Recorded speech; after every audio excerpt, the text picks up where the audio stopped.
একটি নতুন রেসিপি নিয়ে হাজির হলাম। আজকে আমি দুটি উপকরণ দিয়ে মজাদার একটি কাঁচা আমের আমসত্ত্বর আপনাদের সাথে শেয়ার করব কিভাবে বানাতে হয়। এই পাত্রে আমি আমগুলো ঢেলে দিলাম।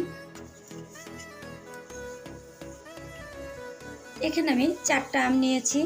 আপনারা যদি আমের পরিমাণটা একটু বাড়িয়ে কমিয়ে নিতে চান আপনাদের পছন্দ অনুযায়ী নেবেন।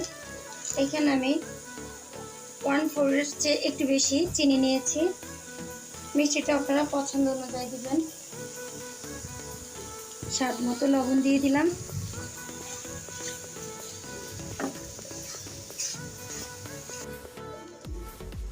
এখানে আমি 1/2 কাপ পরিমাণ পানি দিয়েছি।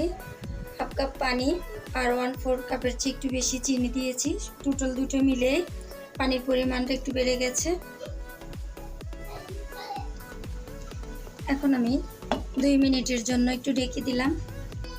ফিরে আসলাম 2 মিনিট পর।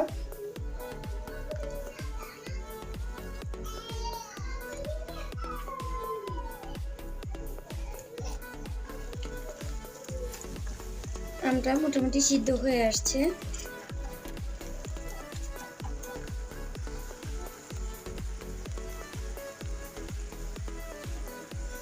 এখানে আমি 1 চা চামচ শুকনো মরিচের গুঁড়া নিয়েছি।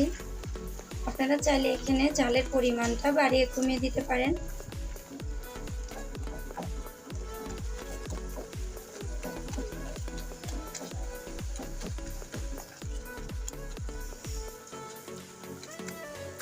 আমগুলো একদম পুরোপুরি গলে গেছে। আপনারা চাইলে এই আমসত্ত্বের এটা যদি ছেঁকে নিতে চান তাহলে ছেঁকেও নিতে পারেন, আর যদি চান যে এইভাবেই রৌদ্র দিয়ে দিবেন তাহলে রৌদ্র দিয়ে দিতে পারেন। এখন আমি নামিয়ে নেব। এই প্লেটের পরেই আমি আমসত্ত্বটা সেট দিব। এখানে আমি অল্প করে একটু সরিষার তেল দিয়ে দিলাম, তাহলে আমসত্ত্বটা উঠাতে সহজে উঠে যাবে।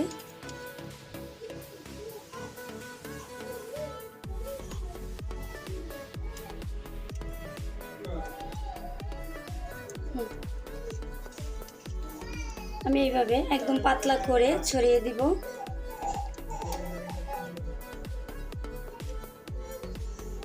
আমি এইভাবে সেট করে নিয়েছি। আমি এখন রোদ্রে শুকিয়ে নেব। যতক্ষণ আমার আমসত্ত্বটা শুকিয়ে না যাচ্ছে ততক্ষণ আমি অপেক্ষা করব।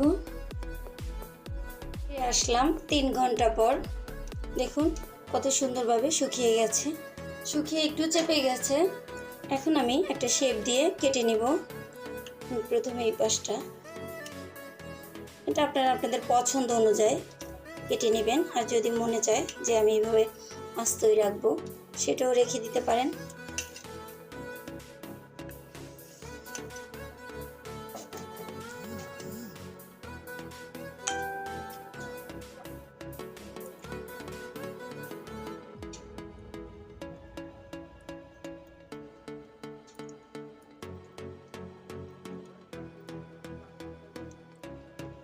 এইভাবে আমি সবগুলো রোল করে নেব। দেখুন কত সুন্দর লাগছে।